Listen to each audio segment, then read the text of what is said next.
Abra sua Bíblia em 1 Coríntios, capítulo 12. 1 Coríntios, capítulo 12, a partir do verso 1.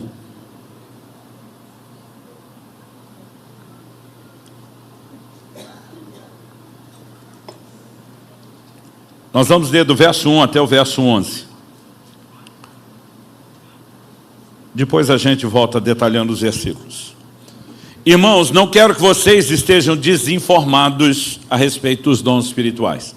Muitas versões dizem, não quero que sejam ignorantes a respeito dos dons espirituais. Vocês sabem que quando eram gentios, se deixavam conduzir aos ídolos mudos conforme vocês eram guiados. Por isso, quero que entendam que ninguém que fala pelo Espírito de Deus afirma anátema Jesus. Por outro lado, ninguém pode dizer Senhor Jesus, senão pelo Espírito Santo. Ora, os dons são diversos, mas o Espírito é o mesmo.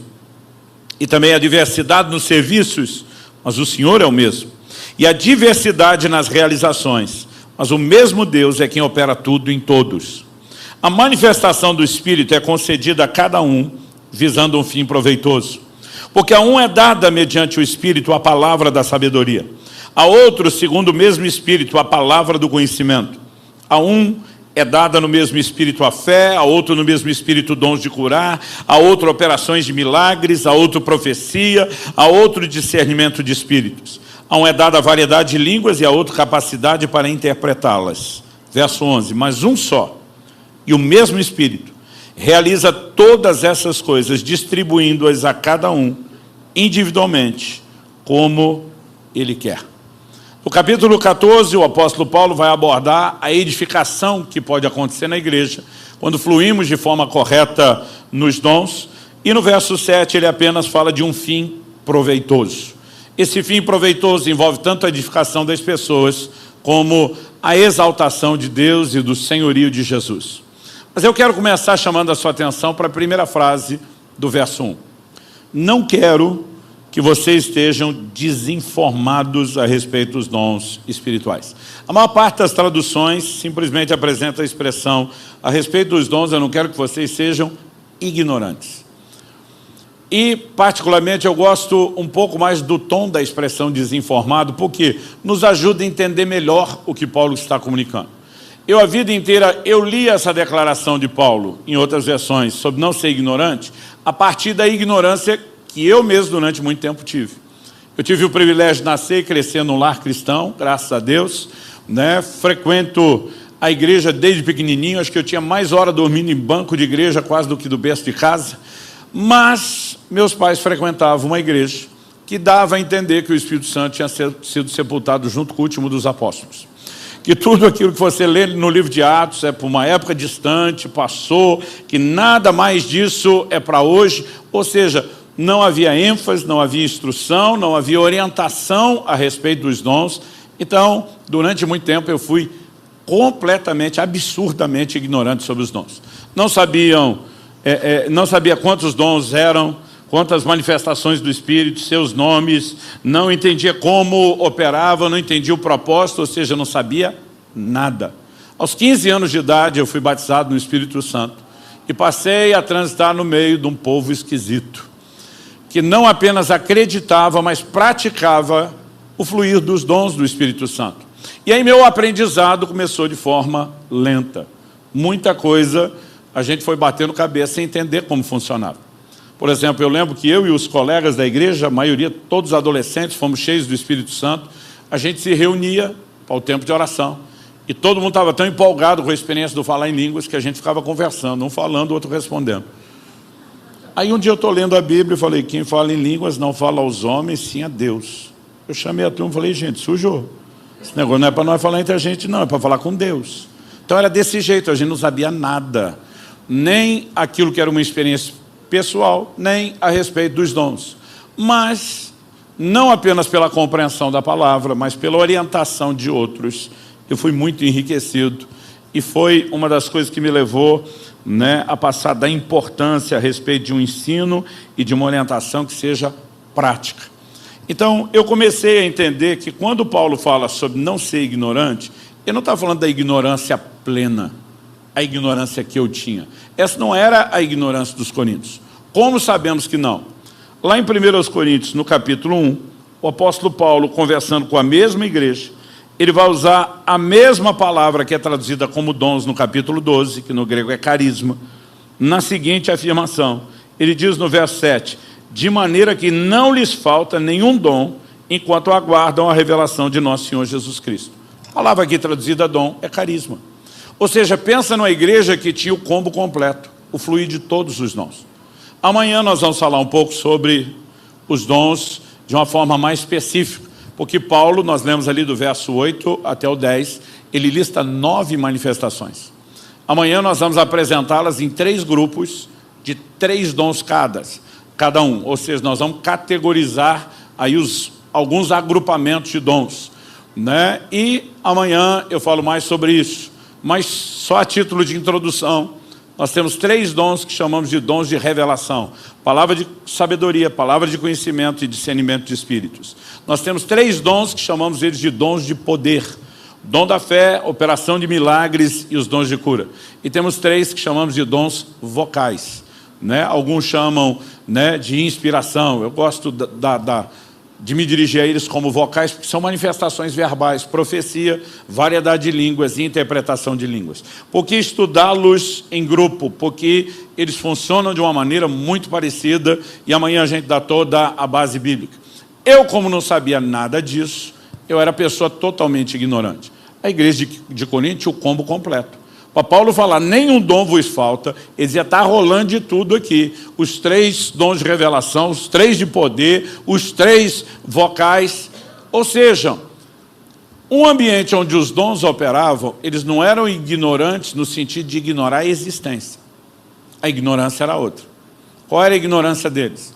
Pelo volume de correção, que vai se concentrar mais no capítulo 14 até do que no 12, nós percebemos que Paulo está enfatizando um elemento, que eles não deveriam ignorar o funcionamento correto dos dons.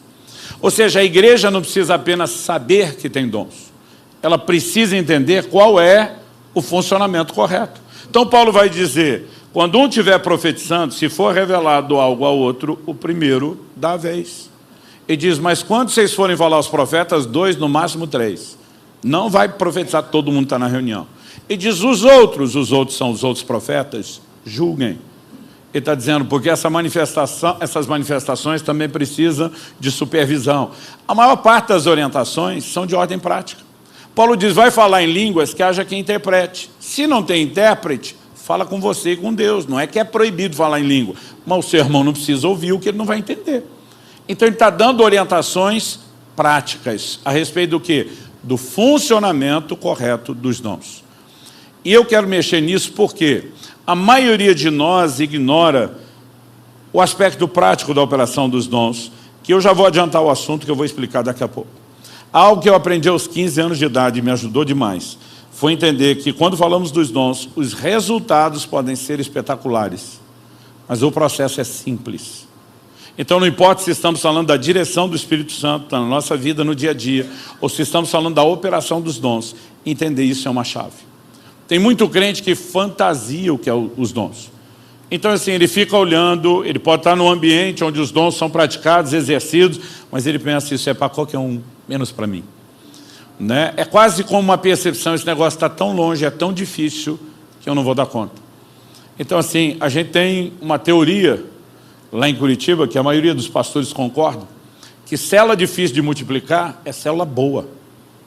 O que é célula boa? É o nosso conceito de antigamente, life group, né? Vamos usar a linguagem aqui. Cara, quando você tem um líder que ele tem palavra boa, ele sempre tem conselho, ele tem direcionamento, ele tem maturidade espiritual, e de alguma forma conseguiu ter naquela célula até louvor e adoração, ministro de louvor e dos bons. Quanto melhor é, de alguma forma os novos vão olhando e dizem, eu nunca vou conseguir ser um negócio desse. E a gente percebia que quando não era tão impactante, era mais simples, elas multiplicavam muito mais. Nós começamos a perceber que esse desenho se manifesta em todas as áreas da vida cristã. Muitas vezes, eu precisei sentar com gente que a gente estava discipulando, treinando e dizer, deixa eu contar para vocês os podres, as mancadas, os erros, as falhas, o que a gente vai passando no processo antes de chegar lá, porque se vocês acham que vão dar um salto, vocês vão se frustrar e alguns acreditam que o salto não é possível. Então, deixa eu falar sobre os dons. Nós precisamos entender a simplicidade do processo. Porque se isso for entendido, você vai dizer, eu também consigo, eu também posso. Até porque não diz respeito a ser a sua capacidade. Mas se você não entender como o Espírito Santo se move, como é a interação dos dons, você também vai ficar fantasiando algo que não é real. Então, aos 15 anos de idade, eu me lembro de ter recebido a primeira palavra profética. Bom, a primeira que eu me lembro. Meus pais dizem que quando eu era criança, já profetizavam sobre meu ministério, eu não lembro disso. Mas aos 15 anos de idade, fui visitar uma igreja, botei o pé a primeira vez num lugar que ninguém me conhecia. E um doido me achou. E virou minha vida ao avesso. E começou a botar para fora tudo que estava do lado de dentro, e expor aquilo. Paulo fala em 1 Coríntios 14, 25, ele chama isso de revelar os segredos do coração. Falou da minha vida, dos meus dilemas, do que meu pai estava enfrentando, os desafios dele no ministério, coisas ligadas à família. Eu nunca tinha visto alguém expor tantos segredos, né? E não necessariamente nada vergonhoso, mas assim, como alguém pôde falar dessas coisas? Para mim era inquestionável que Deus estava usando a vida daquele homem. Isso foi um marco na minha vida. Por que foi um marco? Porque até aquele dia eu imaginava que Deus lidava com a gente só no atacado, no geral. E aquele dia caiu a ficha de que Deus é um Deus de relacionamento pessoal. Eu entendi, Ele me enxerga no meio da massa. Ele tem olhos não só para a linha geral, quero que todos vocês preguem. Ele olhava para mim e dizia, não, para você eu tenho algo diferente daquele, porque são dons distintos. Eu tenho um projeto para você, eu tenho um projeto para outro, e eu tenho um projeto para somar os projetos de vocês todos. Sabe, aquela coisa de repente começou a ficar clara. Ele está enxergando meus problemas, meus dilemas, ele está fazendo promessa do que ele vai fazer na minha vida. Isso foi o ponto de virada. Aquilo gerou uma diferença tão grande, tão impactante no meu relacionamento com Deus, que um dia eu comecei a falar para Deus, falei, Senhor, os crentes precisam descobrir o que eu descobri. Eles vão endoidar que nem eu. Eu tenho certeza. Eles precisam entender o relacionamento pessoal. Mas eu, no auge da sabedoria dos meus 15 anos, pensei, o que é que está faltando para a igreja de Jesus? Falei, se eu só descobrir isso com profecia, o que deve estar faltando é profecia. Mal sabia eu que alguns arraiais estavam sobejando profecia e que o negócio estava uma bagunça. Mas como no meu faltava, eu pensei, está faltando isso. Depois, obviamente, você vai compreendendo alguns outros detalhes. Mas pensei, se está faltando, não deve ser má vontade de Deus, porque Ele é o maior interessado nisso. Falei, então talvez falte profetas. Foi nesse dia que eu tomei a decisão, eu me ofereci. Falei, quero te ajudar a resolver o seu próprio problema. Estou me candidatando para ser profeta. As pessoas perguntam, pastor, como foi seu chamado? Eu gosto de brincar respondendo a citação do outro pastor. Falei, até hoje estou tentando descobrir se ele me chamou ou eu que me ofereci. E eu me ofereci. Falei, eu quero te ajudar. Só que eu não sabia nada do assunto. Então pensei, com quem que eu posso aprender? Com o cara que Deus usou para me falar aquelas coisas todas. Aí eu colei nele. Eu lembro do dia que eu cheguei e falei, será que você pode me ensinar as manhas do negócio? Eu quero profetizar que nem você profetiza. Porque a essa altura eu já tinha visto ele virar a vida dos outros no avesso também, não era só a minha.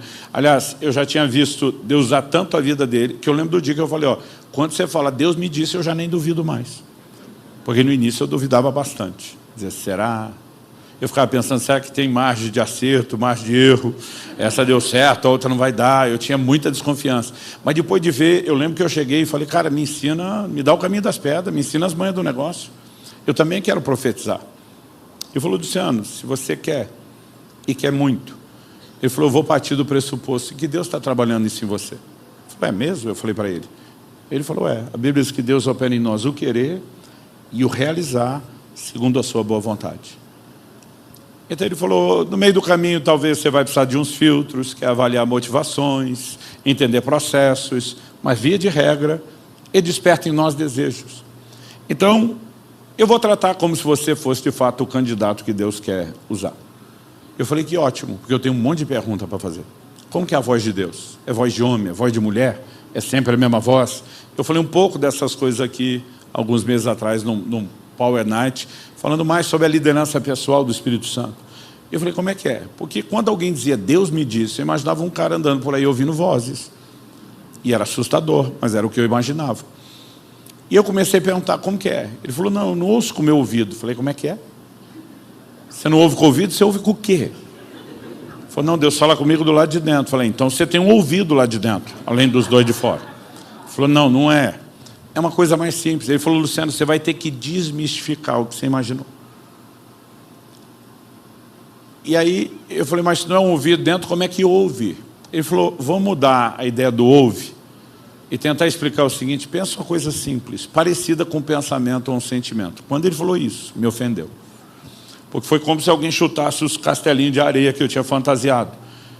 Eu falei, peraí, se é tão parecido com um pensamento ou sentimento, o que garante que não é você pensando ou sentindo? Ele olhou para mim e falou, aquela palavra que eu te der era eu pensando ou sentindo. Eu falei, não, aquela foi boa pra caramba. Porque você não tinha como saber nada daquilo, sem chance de ser você pensando ou sentindo. Ele falou, eu só estou tentando simplificar o processo. Resultado pode ser espetacular, processo é simples. Então ele falou, eu preciso te ajudar a entender essa simplicidade, senão você não vai a lugar nenhum. Porque se você não entender como é que o Espírito Santo fala, você não vai ser um bom parceiro para ele. Aí ele olha para mim e ele teve muita sabedoria usar isso. Ele falou, você tem certeza da sua salvação? Eu falei, tenho. Ele falou, quanto? Eu falei, muita. Se morresse hoje, eu falei, não importa o jeito. Na hora, eu estava do lado de lá, ia me encontrar com o Senhor Jesus, não tenho dúvida. Ele falou, como é que você sabe? Eu falei, sei lá, como é que eu sei? Eu sei. Ele falou, Jesus já te apareceu para te dizer pessoalmente, eu te garanti que o meu sangue, tu está dentro. Eu falei, nunca vi a cara dele. Ele falou, mas um anjo apareceu, com uma cópia autenticada do livro da vida, está aqui o número de protocolo tal, apresenta na entrada, você está garantido. Eu falei, também não rolou. Ele falou, mas você viu o céu? Eu falei, também nunca. Mas ouviu uma voz de trombeta chamando seu nome? Também não. Ele falou, você nunca viu e ouviu nada? Eu falei, não. Você não sabe nem se o céu existe. E vai ter certeza que é salvo? Eu falei, eu sei que eu sou salvo. Eu sei porque sei, porque sei. Hoje eu teria dito, como é que eu sei? Não sei. Mas que eu sabia, eu sabia. Eu só não sabia como é que eu sabia, mas eu sabia. E ele me ajudou a descobrir de onde vinha tanto sabimento. Sabeção. E ele falou assim, eu quero te mostrar. Eu uso isso só para mostrar que eu aprendi a palavra certa. Ele falou, eu quero te mostrar qual é a fonte da sua sapiência. Como é que você sabe? Ele foi para Romanos 8,16, ele leu comigo, o Espírito testifica com o nosso Espírito que nós somos filhos de Deus. Como é que a gente sabe? Testificar é sinônimo de testemunhar. Se o testemunho vem dentro de nós, no nosso espírito, a gente chama isso de testemunho interior. Por meio do testemunho interior, a gente sabe que é filho de Deus. E a partir daquele dia eu comecei a entender como é que eu sabia. Então é ele que traz... Ele falou, Luciano, se num assunto tão importante como esse, ele decidiu falar conosco sem precisar dar uma visão espetacular. Nem você ouvir uma voz audível. Por que é que você acha que no dia a dia, em outras manifestações, a coisa não pode ser tão simples? E de repente a ficha caiu. Eu falei, me fala mais sobre isso. E antes de falar o que ele falou, eu quero chamar a sua atenção aqui para o texto que nós lemos de 1 Coríntios 12. Porque a primeira coisa que Paulo fala, olha, vocês não podem ser ignorantes.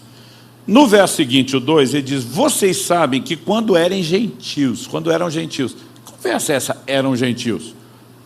Paulo está falando com a igreja de Corinto, na Grécia. O que é um gentio? Todo não judeu é um gentio. Então assim, todo mundo era gentil.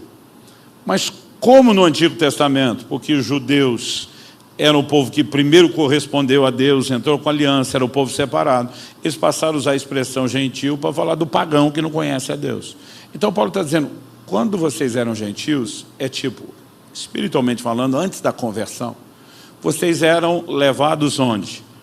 E diz, se deixavam conduzir aos ídolos mudos, conforme vocês eram guiados. Do que ele está falando? Idolatria teve presente antes de vocês conhecerem a Deus. E ele chama o ídolo de mudo. No Salmo 115, a Bíblia diz que eles têm olhos e não veem, poderiam ser chamados de cego. Têm ouvidos e não ouvem, poderiam ser chamados de surdos. Tem mãos e não apalpam, tem pés e não andam, tem nariz e não cheira. E uma das características, tem boca e não fala. Mas aqui Paulo só destacou isso, mudo. O que ele está dizendo? Os falsos ou pseudo-deuses que você achou que tinha, não falavam com você. E ele está estabelecendo um padrão de contraste. Porque eu e você servimos a um Deus que fala. Fala primeira e primariamente por meio da sua palavra, o meio através do qual a gente testa todas as outras formas, mas fala também de forma pessoal. Ele vai falar de coisas que não estão necessariamente ligadas à doutrina. Ele vai falar comigo e com você a respeito de assuntos pessoais. E a Bíblia está cheia de exemplos de Deus fazendo isso com as pessoas. Eu acho que foi mês passado aqui que eu dei o testemunho. Eu acho que a igreja que eu mais prego depois de Curitiba é aqui, então eu já nem sei o que eu falei quando. Mas eu lembro de ter compartilhado já o que aconteceu no ano passado, início de fevereiro do ano passado. Deus me mostrou quem era meu genro, antes da minha filha conhecê-lo. Informação privilegiada.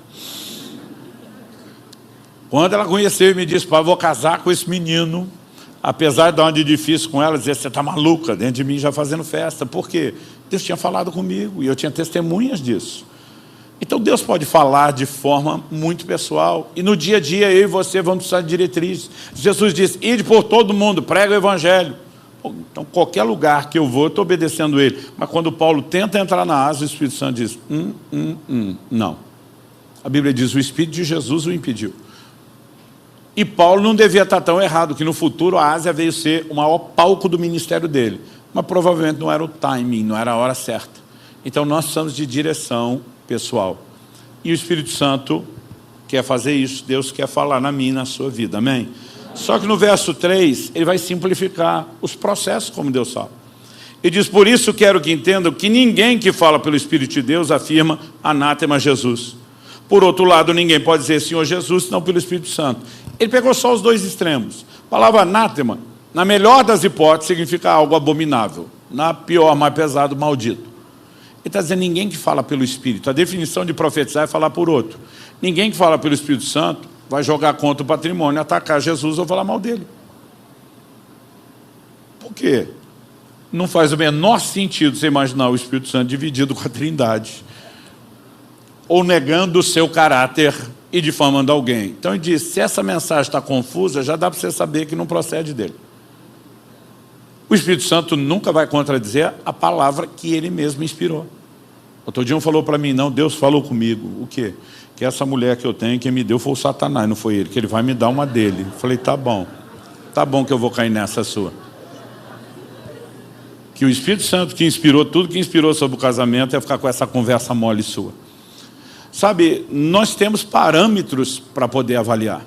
Então não é porque alguém falou que Deus falou que você tem que engolir. Aliás, a Bíblia diz, falem os profetas, outros julguem. Toda profecia tem que ser submetida a julgamento. E o propósito da profecia também não é dirigir a sua vida. A Bíblia diz que os que são guiados pelo Espírito de Deus são filhos de Deus. Normalmente o contexto da profecia tem muito mais a ver com confirmar do que dirigir. Mas esse é assunto para amanhã. Vamos voltar aqui. Então ele diz, se atacou o patrimônio, falou mal de Jesus, não é Espírito Santo. Por outro lado, ninguém pode dizer, Senhor Jesus, promoveu o senhorio de Cristo, a não ser pelo Espírito Santo. Então é lógico que ele pegou o caso extremo, a pior possibilidade, não é Deus falando, com a mais genérica possível de Deus falando. Mas ele está mostrando o quê? Há formas da gente avaliar. E se precisa ser avaliado, é porque o processo não era considerado uma coisa tão espetacular como eu e você imaginamos. Quando Paulo escreve aos Tessalonicenses, diz, não desprezem as profecias. Se por um lado não é para pegar e guiar, e diz também não joga fora. Se fosse tudo tão espetacularmente falando, inquestionavelmente falando de Deus, ninguém tinha problema com isso e não precisava de orientações. Então nós precisamos pensar no pacote como algo mais simples do que eu e você talvez imaginamos. E a primeira coisa a ser desmistificada é que o Espírito Santo não vai fazer tudo sozinho, como a maioria de nós acha. Alguns acham que assim, Deus usou o cara para falar, é tipo, Deus pegou minha boca, falou, e eu, o que aconteceu? Ou que você virou quase um ventríloco na mão dele. Que ele só fingiu que era a sua boca e fez a voz dele ser ouvida. Não é assim que funciona. Você vai ver Paulo dizendo, no capítulo 13, no verso 9, em parte conhecemos, em parte profetizamos. E você vão ter que entender o que é o em parte. Isso significa o quê? A profecia é uma inspiração divina. A gente não conhece tudo o que podemos ser levados a falar, a ponto de falar de detalhes que nossa mente não sabia. Mas a linguagem, a forma de comunicar, tudo estará ligado àquilo que eu e você conhecemos. Eu vi um cara uma vez, eu fiquei olhando ele, pastor profetizando para o outro, eu pensei, isso é uma profecia, uma aula de biologia. Porque ele falava sobre o rim. Foi uma ilustração fantástica. O rim é responsável por filtrar não só o sangue, os líquidos do corpo, tal. Falava da importância. Mas se ele mesmo, se você não beber muita água para não limpar o rim, ele vai sobrecarregar, ter problema. E no final disso, ele dizia, você tem sido o rim no corpo de Cristo. Pastores e líderes hoje estão de pé porque você ouve, você filtra, você ajuda eles. Mas você está deixando de ter o seu tempo com a fonte d'água que vai te limpar disso. E você está morrendo por causa do ministério. Aliás, você culpa o ministério, ele dizia. Deus está culpando sua falta de exposição à água, que vai te manter funcional para poder continuar fazendo o que você está fazendo sem estar intoxicado como que você está. E eu fiquei, uau, isso é uma profecia, uma aula de biologia, porque nem na escola eu lembro ter aprendido tanto sobre o rim como nessa palavra profética. Até aquele momento eu nunca daria uma palavra profética dessa, porque estava fora do meu conhecimento. Dá para entender isso? Então uma vez eu fui orar com uma pessoa, eu tive uma visão, eu vi ela numa esteira dessas de academia. Mas foi nítida e clara a visão, foi tão rápido que eu chamo de um vislumbre. Mas na hora, no meu espírito, eu entendi que era uma oração que a pessoa fazia. Ela dizia, Deus, ministerialmente eu estou me sentindo que nem nessas esteiras de academia, eu ando e não vou a lugar nenhum. Agora, eu me orgulho de ter tido uma visão que nem o apóstolo Paulo, nem o apóstolo Pedro, nem o apóstolo João, nem Tiago, o irmão do Senhor, nunca teve. Pastor, como o senhor sabe que não tinha esteira de academia na época deles? Então Deus usou aquilo porque era o que eu conhecia. A inspiração veio dele, eu não tinha como saber que a pessoa fez a oração, mas ele vai usar o que eu conheço. E se eu e você começarmos a entender a parceria, tem a parte dele e a nossa, qual é a nossa, como que a gente entende o que ele faz, o processo fica mais simples. Então quando o Paulo está dizendo sobre não ignorar, ele está dizendo que nós não podemos ignorar o funcionamento. E a primeira bandeira que eu quero levantar aqui falando sobre os dons é, o resultado pode ser espetacular, mas o processo é simples. A gente tem que entender isso. Então, enquanto eu estava lá questionando aquele pastor e ele tentando me fazer entender a simplicidade do testemunho interior, eu lembro que ele falou uma coisa que eu não vou esquecer. A gente tinha um grupo de jovens, saíam às ruas evangelizar e toda hora ele tinha que alinhar as coisas lá, porque a maior quantidade de B.O. que rolava no grupo era que a galera solteira, cheia de Deus, olhar para aquele grupinho e dizer, aberta a temporada de caça, é aqui que eu vou achar meu casamento, né? E ele dizia, gente, você não pode porque olhou o outro, achou bonitinho e um pouquinho mais crentinho, já tentar definir a sua vida e o seu futuro. Então ele tentava orientar nós, os mais imaturos, dizendo, olha, o casamento não é só união de pessoas, tem que ser de propósito. Você tem que conhecer o mínimo do que Deus tem para a vida do outro, tem que saber se vai dar conta de relacionar, né, por muito tempo, se vai ter algo tão interessante quanto você acha que tem. Então, ele dizia, não chega se declarando porque achou bonitinho. Ele vai dando um passo de cada vez, conhece, conversa, cria amizade, relacionamento, descobre não só interesses mútuos, mas o alinhamento do propósito. Porque diz, se você estiver na iminência de declarar e descobriu que não era tudo o que você achava que era, do jeito que foi chegando, você vai saindo devagarzinho, sem criar nenhum constrangimento, tira o time de campo, e não precisa ter nada da quantidade de dor que vocês passam. Aí ele me disse, você lembra disso? Eu falei, lembro. Eu falei, eu quero que isso te ajude a pensar nos dons do Espírito Santo. Eu falei, como é que é? Ele falou, Luciano, o testemunho interior é simples. Aliás, ele é uma coisa tão abstrata. Ele falou, quando eu soube depois, você me dando detalhes do que foi que eu falei, a seu respeito, ele falou, eu fiquei tão impressionado e impactado quanto você. O que para mim que estava falando era tudo tão subjetivo. Não era objetivo como foi para você que conhece a história. Para mim era abstrato, para você era concreto. E diz, o resultado pode ser espetacular, mas o processo é simples. E ele falou, a melhor forma de aprender a fluir, e eu sempre digo quando as pessoas me perguntam, pastor, como que eu aprendo a mover nos dons? Minha resposta é, movendo. Como é que é? Eu falo, você aprende a fazer fazendo. E está lá na Bíblia, se você não quer acreditar em mim. 1 Coríntios, capítulo 14, verso 31. O apóstolo Paulo diz assim, todos podereis profetizar. E diz, um após o outro, para que todos aprendam e sejam consolados. O que é todos aprendam? Ensino na Bíblia não é baseado em palavra profética de inspiração. Ensino na Bíblia é razão, é argumentação, é questionamento. Você pode olhar desde Jesus aos apóstolos o tempo todo. Quando ele está dizendo aprenda, não é que o ouvinte está aprendendo com quem profetiza. Até porque o que a gente tem que aprender já está tudo revelado na Escritura. Ele está dizendo que quem profetiza aprende a fazer enquanto faz. Deu para pegar? Não. Como é que você aprendeu a andar de bicicleta? Andando e? O problema é que nos dons a gente não quer cair. Porque quando a gente é criança, não tem o mesmo ego do que quando a gente é adulto.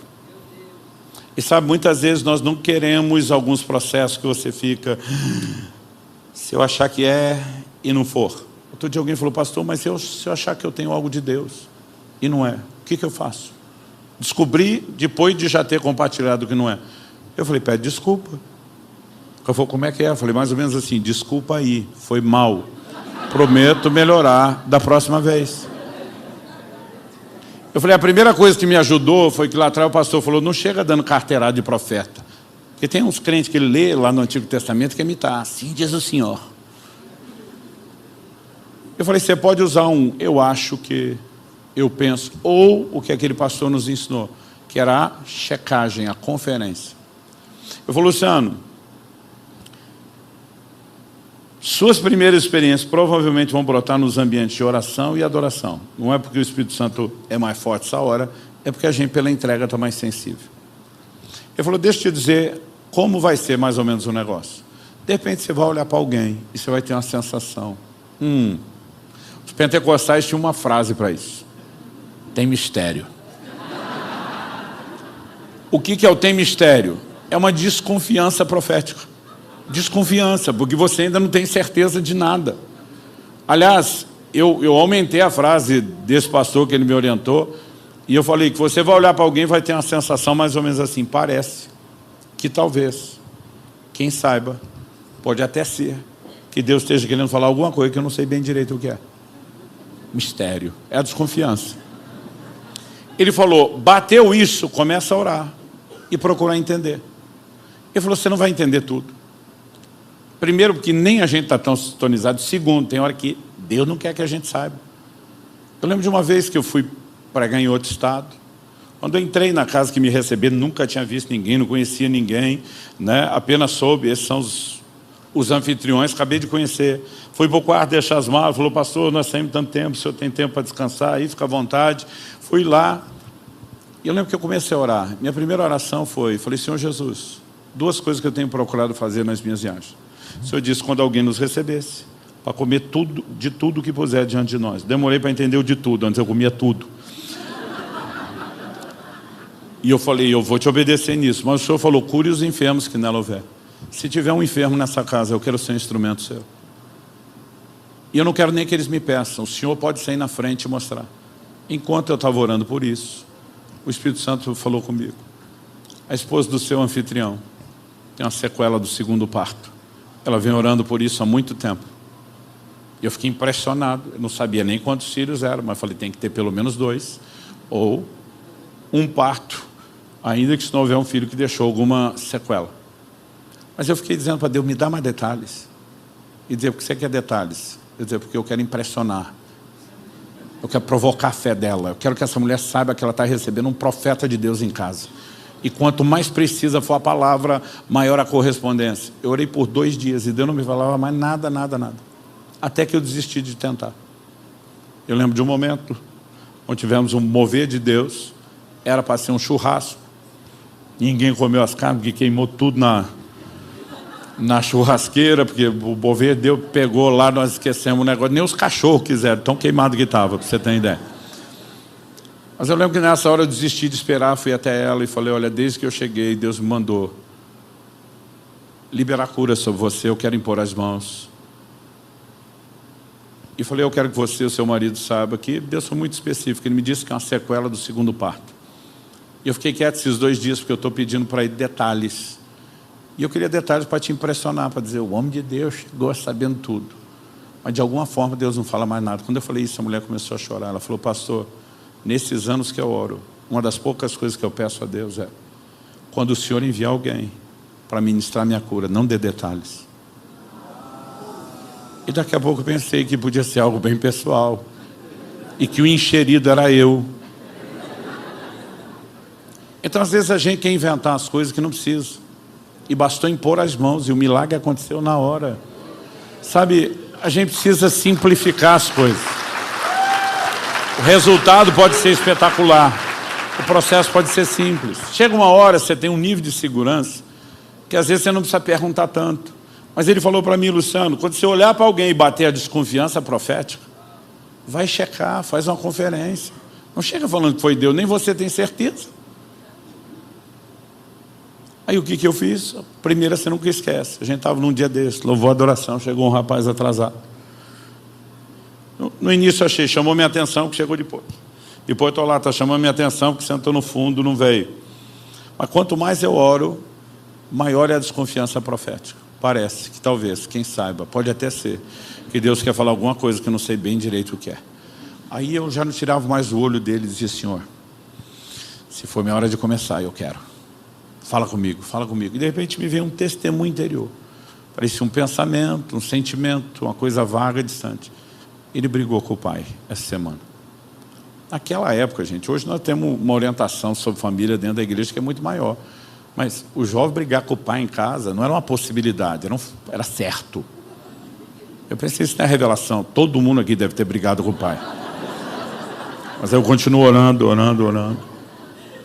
E aí vem dentro de mim, ele não costuma brigar com o pai, como o resto do grupo que você está avaliando. Aí eu comecei a orar mais, então me ajuda a entender. Mas o que ele teve, dessa vez, nunca teve antes, nenhuma vez. Ok, Deus, e por que o Senhor iria me mostrar isso? Algo que eu já aprendi, Deus não é fofoqueiro. A Bíblia diz que os dons, a manifestação do Espírito é para um fim proveitoso, tem que ter utilidade. O Senhor me disse, ele está debaixo de culpa e condenação pelo que aconteceu. Ele não quer sair com vocês, evangelizar nas ruas. E eu quero que você o encoraje a entender que diante de mim, o assunto está resolvido. E ele vai ter uma das melhores experiências de evangelismo hoje. Só que em vez de chegar dando carteirada de profeta, Deus me disse, eu lembrei do conselho, daquela coisa de aproximar. Então eu cheguei um passo de cada vez. E aí, tudo bem? Ele tudo, um sorriso amarelo que não convencia, não precisava nem de revelação. Eu falei, tá nada. Eu falei, posso te fazer uma pergunta? Ele falou, pode. Eu falei, por acaso você brigou com seu pai essa semana? Ele já me olhou com a sobrancelha assim um pouquinho diferente. Briguei. Eu falei, mas você não costuma brigar com seu pai? Ele falou, não, é muito raro. Mas a briga essa semana foi tensa, foi como nunca antes. Ele já está me olhando com cara de assustado, olho arregalado agora, não é mais só o sinalzinho da sobrancelha. Eu falei, vocês trocaram ofensa nesse nível. A essa altura ele, como é que você sabe disso? Eu falei, e o seu coração está assim, a ponto de não... Como você sabe? Aí a bola está quicando. Deus me disse! Depois de perguntar tudo. Agora, pastor, se o senhor perguntasse para ele, você brigou com seu pai? Não. Certeza. Nem na outra semana? Também não. Por quê? Por nada, curiosidade. Te digo, diante de Deus, é o que eu teria feito. Sairia com o rabinho no meio das pernas, quietinho, sem nenhuma exposição, dizendo, em algum momento eu vou ouvi-lo. Em algum momento a coisa vai funcionar. Não existiu nada na minha história, falando do fluir dos dons, tão libertador como esse nível de compreensão, de simplificar o processo. O resultado pode ser espetacular. O processo é simples. Eu falei que o pastor Eibe me deu uma oportunidade de ministrar aos pastores da paz e que ele me deu muito tempo para falar sobre os dons. Então lá a gente ensinava, contava experiência e podia ter o laboratório prático de ir movendo os dons e indo explicando o que estava acontecendo. E teve uma hora que eu estava orando, não contei isso aqui, né? Foi só na outra. Ok. Tem hora que dá um escreve por cima. Esqueci o nome disso. Se eu falar alguma coisa que eu estou falando de novo, vocês me ajudam. Não você que está ouvindo a primeira vez, que não sabe o que eu falei antes. Tem hora que a gente pergunta, falou não, eu digo, mas estava no outro, não. A gente estava no momento e começamos a ter um mover de cura. A gente estava falando sobre os dons de poder, os dons de cura, e o pau começou a quebrar, as curas rolando. Daqui a pouco, eu olho na primeira fila, que era onde o pastor Eibe estava, sumiu o pastor Eibe. Não sei porque eu pensei em olhar para ele ou procurar, mas aquilo me chamou a atenção. Aí eu continuo orando. Daqui a pouco vejo o pastor Eibe em pé lá no fundo, conversando com o Josias, sobrinho dele, irmão do Isaías. É coisa rara você ver o Eibe falar com alguém na hora da reunião. Eu já tentei, já levei umas invertidas. Com amor e carinho, como ele sabe fazer. Tipo, depois. Aí eu vejo dois conversando, isso me chama a atenção. Mas estou percebendo que o que está me chamando a atenção não é só o que não é comum, ele não está aqui, ele está lá, ele não costuma conversar. Eu percebi que era Deus chamando a minha atenção. Em algum momento falei, Deus, o Senhor tem. E no meu espírito veio uma convicção, não ouvi uma voz, eu não tive uma visão.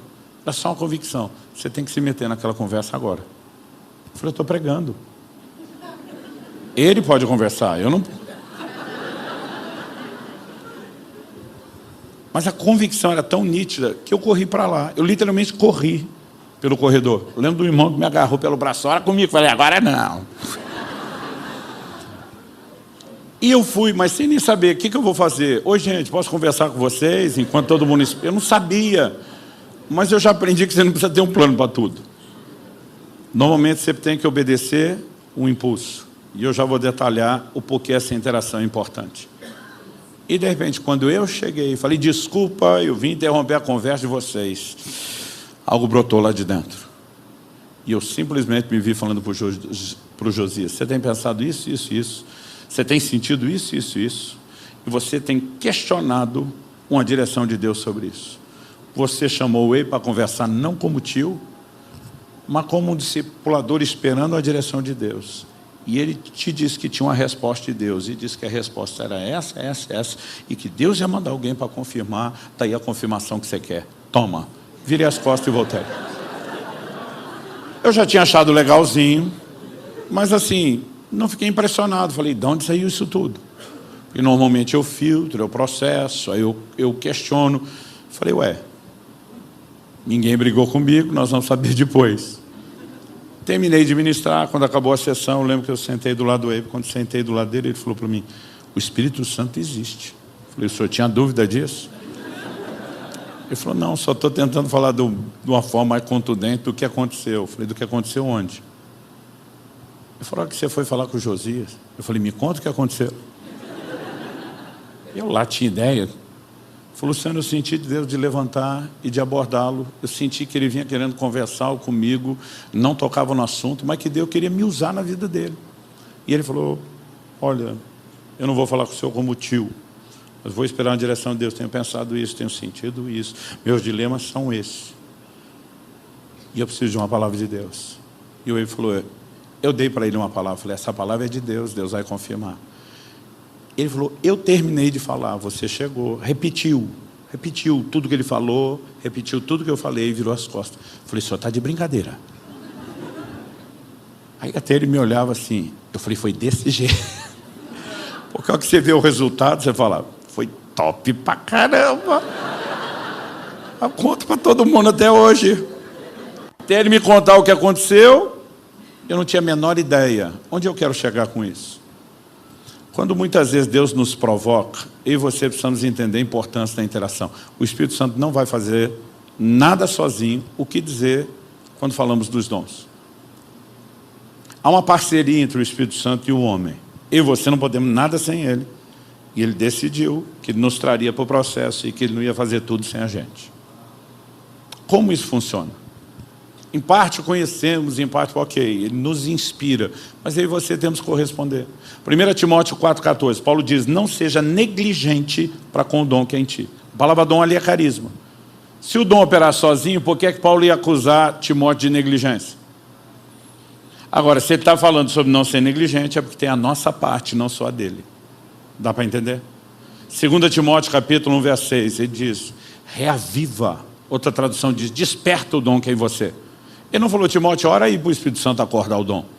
E diz, você desperta. Por que ele está mandando o Timóteo despertar? Porque quem botou o dom para dormir foi o Timóteo, não foi o Espírito Santo. Ele está dizendo, você tem que fazer a sua parte. A palavra dom ali, de novo, carisma.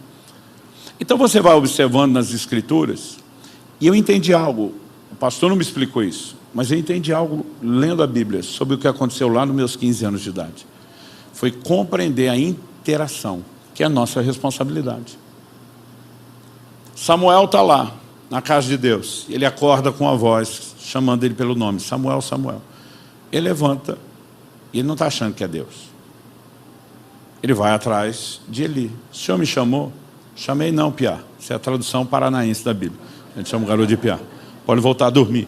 Imagina o menino voltando, tenho certeza que ele me chamou.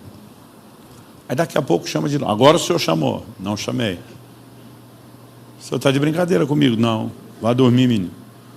Eu já me imagino no lugar dele. O velho está me trolando. Daqui a pouco, agora chamou. Também não. E a essa altura, porque a Bíblia diz que as visões eram raras e não muito frequentes. Essa altura o discernimento já velho, gasto e enferrujado de Eli, lembra de quando Deus falava na casa. Ele diz, menino, vamos fazer o seguinte, eu não te chamei as 3 primeiras, e eu não te planejo chamar de novo. Se você ouvir alguém te chamar, não sou eu. Se você ouvir de novo, você vai dizer assim, fala o que o teu servo ouve. E quando Deus chamou a 4ª, Samuel disse, fala que o teu servo ouve. E Deus falou, agora pergunta. Deus não sabia que ele estava ouvindo. Se ele não fosse onisciente, ainda assim o menino está procurando. Quem chamou, quem chamou, quem chamou? Deus não sabe. Então a resposta que ele mandou ele dar para Deus não é informativa. Porque Deus não precisa da informação. O que ela é? Interativa. Imagina um jogo de dama ou xadrez. Deus está dizendo, fiz meu movimento, vou esperar você fazer o seu. Olha que do lado de cá ele diz, manda, estou dentro do jogo. A coisa vai para um outro patamar. Então preste atenção, quando você está no nível só do tem mistério, da desconfiança profética, parece que talvez, quem sabe, pode até ser, e você não der um passo para dentro, você não vai a lugar nenhum. Muitas vezes a gente precisa começar com o que tem, dando um passo de fé, de confiança, fazendo todas as checagens simples, mas eu espero que não soe feia essa expressão, entrar no jogo. Quem está entendendo? É a partir disso que a gente costuma ver desdobramentos maiores. Mas se a gente não entender que tem interação, que o processo é simples, embora o resultado possa ser espetacular, e a gente não souber a maneira de cooperar com ele, nós não vamos muito longe. A diferença entre quem tem muita história de dons para contar e quem não tem nenhuma, é que a maioria das pessoas que não tem nenhuma, ele nunca passou do lugar da dúvida, da desconfiança. Às vezes eu começo a contar o processo e desmistificar, as pessoas falam, mas isso acontece comigo. Eu digo, pois é, mas para chegar lá do outro lado você vai ter que interagir, vai ter que dar o passo. Eu tenho formas e formas de contar as mesmas histórias. Eu posso chegar e dar uma versão espetacular. Algumas eu dou a versão pentecostal. E não é para esculhambar não, porque o meio pentecostal me ensinou muito. Mas eles aprenderam, é uma escola onde tudo é testemunhado de forma dramática, eloquente. E aí você fica imaginando um negócio que não é bem o que é. Quando eu comecei a andar com esses caras e vi a coisa acontecer, eu dizia, não é que o que ele contou é mentira, mas baseado em fatos reais, ele deu uma descrição bem empolgante. O processo é mais simples. O resultado é exatamente o que ele apresentou. E quando você entende isso, fica mais fácil interagir com Deus. Eu acho que essa é a nossa primeira chave, é a chave dessa noite. Entender que tem interação, entender que o processo é simples, embora o resultado seja espetacular, e que está ao alcance de cada um de nós. Paulo está falando sobre os dons do Espírito, quando ele vai falar sobre sermos membros diferentes no corpo de Cristo. Isso significa o quê? Nós não vamos fluir igual. O único cego que eu vi ser curado do meu ministério até hoje era cego de um olho só, estava orando pelo outro olho. Eu tenho até vergonha de dar o testemunho. Mas eu tenho amigos que têm muito mais resultado nessa área. Agora, eu tenho outras áreas que os caras olham e falam assim, como é que esse negócio acontece tanto com você? Deus não nos chamou para ser iguais. Agora, o que você precisa descobrir é qual é o seu lugar no corpo de Cristo. Se você não é olho, mas é ouvido, não é olho nem ouvido, mas é boca, ou mão, ou pé, o que você não pode achar é que é uma verruga no corpo de Cristo. Que nem de enfeite dá para dizer que está lá. Ou um apêndice, se for tirado, não faz falta. Então eu quero provocar você a acreditar. Deus tem coisas extraordinárias para fazer através de cada um de nós. E Ele está esperando a gente entender a interação. A visão de Ezequiel, capítulo 47, eu quero encerrar com isso. Um anjo aparece para ele e diz: bora entrar nesse rio? Vem comigo. E ele acompanha o anjo. A Bíblia diz que eles mediram 1000 côvados, dá mais ou menos meio quilômetro. E a Bíblia diz que a água estava no tornozelo. Presta atenção, primeira coisa que muito crente não faz, ele não entra no rio, ele fica esperando o dia que o rio vai invadir a vida dele. Tem gente esperando o avivamento, que é uma fantasia. Ele acha que ele vai acordar um dia, deu uma enchente espiritual, o rio inundou tudo. Não é o rio que entra na sua vida, é você que tem que entrar no rio. Agora, não acha que você deu 2 passos e já está onde deveria. Depois de meio quilômetro, nunca vi um rio tão raso. Água ainda no tornozelo. Mas eles não pararam. Por que não? Porque não era hora de parar. Se fosse, tinham parado. E eu quero que você memorize essa resposta. Eles não pararam. Por que não? Não era hora de parar. Aí o anjo disse: bora, mais 1000 côvados, mais meio quilômetro, agora 1 quilômetro ao todo. Água no joelho. Eu fico imaginando o profeta. Está subindo a água. Mas pararam? Por que não? Mais 1000 côvados, 1,5 quilômetro. Água nos lombos. Jeitinho bonito de dizer, da nádega para cima. Ou das nádegas. A água está aumentando. Mas pararam? Por que não? Agora, com a 4ª medição, 4.000 côvados, 2.000 quilômetros, eles vão parar. Porque atravessaram o rio. A Bíblia diz, porque eram águas profundas. E aí chegou onde tinha que chegar. Agora preste atenção. O rio não entra, é você que tem que entrar. A pergunta é: até onde você vai entrar? Quando meus filhos eram pequenos, levava eles na praia, eles tinham medo. Então eles ficavam no rasinho, onde molhava só o pé, chutava água, eles divertiam ali. Mas à medida que foram crescendo, começaram a querer entrar mais, e mais, e mais. A pergunta é: até onde você quer entrar?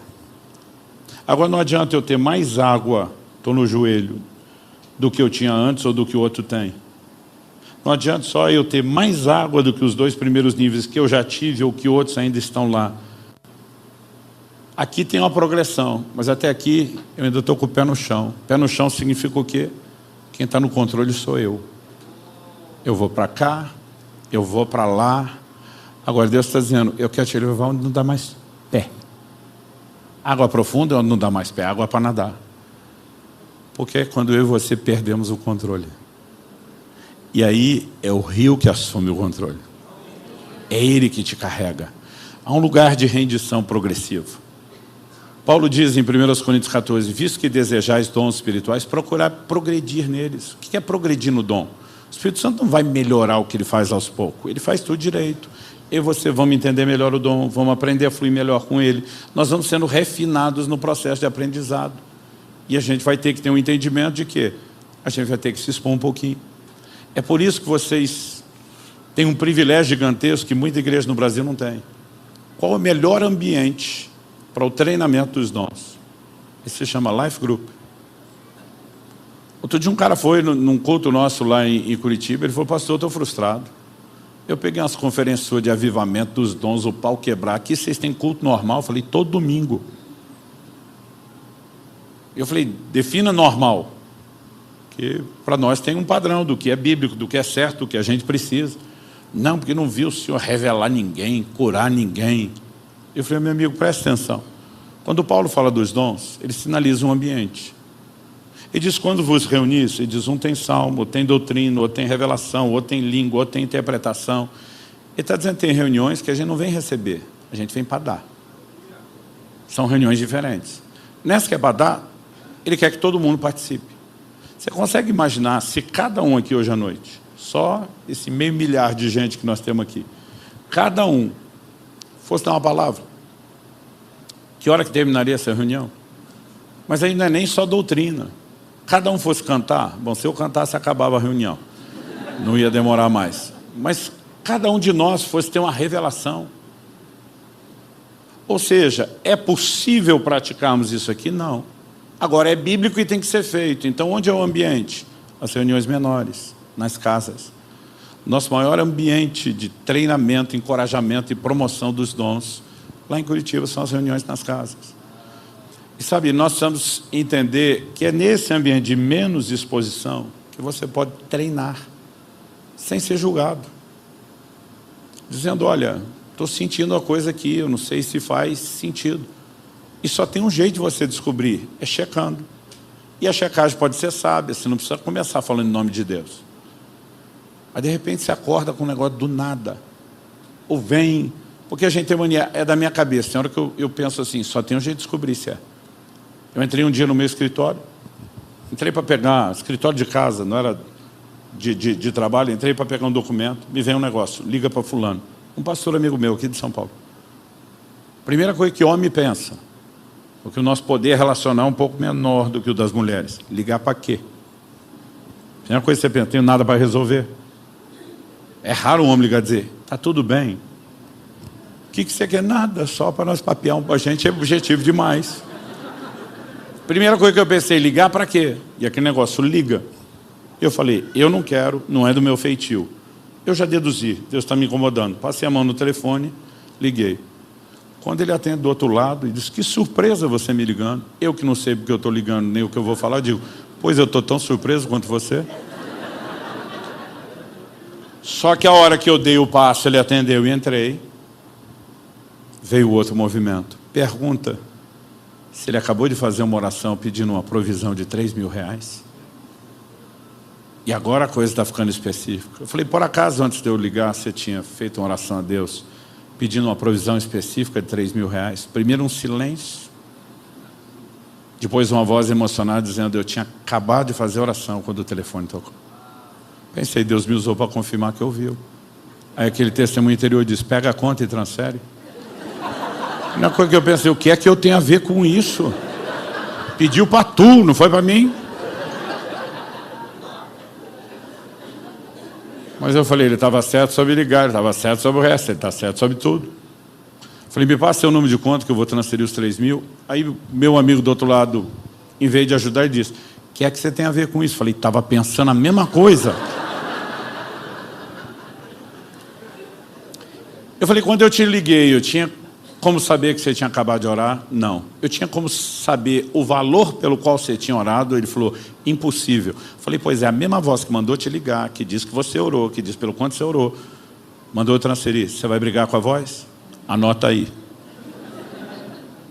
Um dia eu falei isso, um engraçadinho oportunista gritou, liga para mim. Falei, vai orar primeiro. Vamos ficar em pé para parecer que está acabando.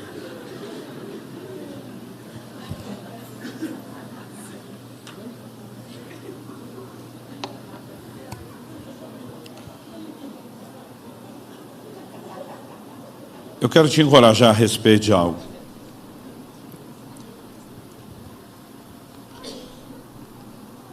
Essa clareza básica inicial é uma faísca de ignição. Mas você está num ambiente de ativação. E talvez você vai sentir que Deus te provocou de uma forma que não é só o que você ouviu. Talvez não, muitos de vocês vão conseguir perceber. Não é apenas alguém pilhando a gente. Me ouça com atenção, principalmente o som da casa. O que eu vou falar não se limita aqui. Mas há um movimento de Deus acontecendo aqui na Paz São Paulo. E se eu tentar explicar isso, eu vou dizer para vocês que o que está vindo agora não é comparado com o que já foi vivido até então. Eu não gosto de inventar nome para coisa que não tem nome. Mas se eu for tentar explicar, eu chamaria isso de uma unção de aceleração. Tipo, a mão de Deus vem sobre Elias, ele corre mais do que Acabe e os cavalos. E o maior impacto que nós vamos produzir, ganhando pessoas para Cristo, cuidando bem delas, que não é apenas a visão da igreja, gente, é o centro do coração do bom pastor. Ele passa por esse caminho dos dons do Espírito Santo. Quando você olha a maior parte dos testemunhos que estão registrados na Bíblia, eles não aconteceram dentro do prédio ou só dos cultos. A maior parte dos testemunhos estão do lado de fora. Seja para evangelizar, seja para fortalecer o cristão. E nós podemos viver isso em qualquer lugar, a qualquer momento, a qualquer hora. A gente precisa aprender a estar aberto a Deus, receptivo a Deus. Eu já vi bagunça em restaurante, em avião, em lugar que você nem imagina. De abordar a gente e dizer, olha, você não me conhece, e eu não te conheço. Mas tenho certeza que você está vivendo um problema com a sua filha, desce dessa forma, e a pessoa regalar os olhos e dizer, você é um servo de Deus. Eu falei, pelo jeito a senhora é outra. Mas sabe, há um lugar onde não apenas nós vamos impactar mais gente, que será evangelizada, bem cuidada, mas a nossa própria relação com Deus vai mudando. A sensação de, Ele fala comigo, Ele me usa, tem um poder sobre a sua fé maior do que você imagina. E sabe, Deus quer, Ele é paciente, Ele não vai botar pressão, mas Ele não vai deixar de ficar chamando e convidando. Deus quer nos levar a um lugar de correspondência. E algo que eu entendi muito forte de Deus sobre esse fim de semana é que haveria uma ativação vinda do céu. Experiências novas e maiores estão a caminho. Conquistas novas e maiores estão a caminho. Mas sabe, o meu e o seu coração vai precisar desejar um pouquinho mais e interagir com Ele. Nós vamos precisar acreditar um pouquinho mais. Eu posso viver essas coisas. E eu quero te dizer isso, você não tem nem noção do quanto Deus ainda vai usar a sua vida. Mas o que Deus vai fazer é top. Vai ser bom demais. Amanhã a gente continua. Espírito Santo,